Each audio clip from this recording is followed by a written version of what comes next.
নমস্কার বন্ধুরা, journey with মৌসুমি চ্যানেলের নতুন একটা ব্লগে তোমাদের সকলকে স্বাগত জানাই। আজকে একদম সকাল থেকেই বৃষ্টি। আজকে মেয়েকে স্কুলেও পাঠাইনি, কারণ আসার সময় পুরো ভিজে যেত। আর ভাগ্যিস পাঠাইনি, ঠিক 12:30টার সময়তেই দেখি কি মারাত্মক বৃষ্টি ছুটির সময়টাতেই। এখানে দেখো চাল ধুয়ে নিচ্ছি, বসাবো সকালে ভাত। এবার চলে গেছি মেয়েকে পড়াতে, চালটা একটু ভিজিয়ে রেখেছিলাম। পড়াতে গিয়ে তো মানে অবস্থা কাহিল হয়ে যায়, কারণ ওদের সিবিএসই বোর্ডের ক্লাস 1-এ রয়েছে বাংলা ব্যাকরণ। বাচ্চাদের পক্ষে ভীষণ চাপ হয়ে যায়। আমার জানা নেই যে আমার মনে নেই ঠিক আমি কোন ক্লাসে পড়েছিলাম। আমার মনে হয় ক্লাস 4 ধরে পড়েছিলাম ব্যাকরণ, বাট 1-এর 6 বছরের বাচ্চার পক্ষে ভীষণ টাফ। তো যাই হোক, এই চলছে। এরপরে চললাম ভাত বসাতে, ভাত বসিয়ে দিলাম। এর মধ্যে বেল বেজেছে, আমার হাজব্যান্ড চলে এসেছে বাজার থেকে। একটু বেলা করেই গেছিলো বাজারে, যেহেতু বৃষ্টি তো নিয়ে এসেছে নাকি ভোলা মাছ। তো এবার চলো ভোলা মাছটা চটপট রান্না করে ফেলবো।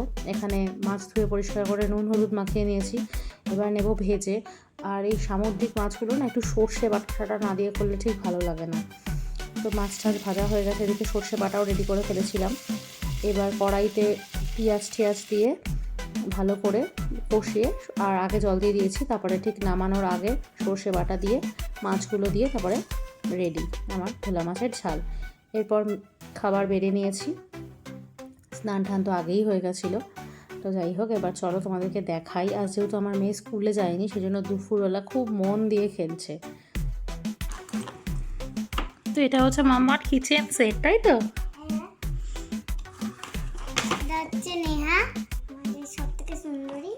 বাবা, আচ্ছা, আজকে গিয়ে প্রচুর বৃষ্টিতে স্কুল না গিয়ে দুপুরে খেলা হচ্ছে, কারণ সকালবেলায় যখন স্কুলে যায় সে সময় আর বিকালে দুপুরে এসে খেলা হয় না।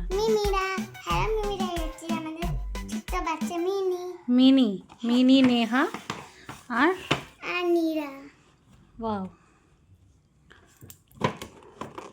রুহি আগে এত জিনিসপত্র নষ্ট করতো, কিন্তু এখন এত সব কিছু গুছিয়ে রাখে। যে এগুলো এই পুতুলটার যে পা নেই, এটা নিশ্চয়ই অনেক আগের না, 1 ইয়ার আগের তো হবেই না, এটা হচ্ছে আমার 6 ইয়ারের কেকের পুতুল। ও আচ্ছা, কেকের পুতুল, ওই জন্য পা নেই। ওনালে আগে এটাকে শুধু একটা জামা দিয়ে খেলাটা তোমাদেরকে একটু দেখাই, দেখো কিভাবে খেলে। খুব মিস করি নেহা, যাস না তুই। বাই বৌদি, হ্যাঁ বাই, সাবধানে যাস। আর তোমরা কি করছো? তোমরা বড় চলো তো স্কুটি রেডি করে। একই রুটিন, হাউসওয়াইফদের একই রুটিন থাকে আর কি। এরপর আবার রাতে রান্না করতে হচ্ছে এঁচড়। তো এখানে দেখো মশলা টশলা কষিয়ে নিয়েছি। এরপর কিন্তু আমার জল দিয়ে দিয়েছি, এঁচড় রান্না প্রায় কমপ্লিট। ওদিকে গেছি আবার মেয়েকে বিকালে পড়াতে, সন্ধেবেলায়। তো মেয়ে এখানে পড়ছে। আর তারপরে এই ছিল আজকের ভিডিওটা। আর একটা বিকালে একটা আলু সেদ্ধ দিয়ে একটা স্ন্যাক্স বানিয়েছিলাম, তো তোমাদের সাথে ওটা আমি নেক্সট ভিডিওতে শেয়ার করব।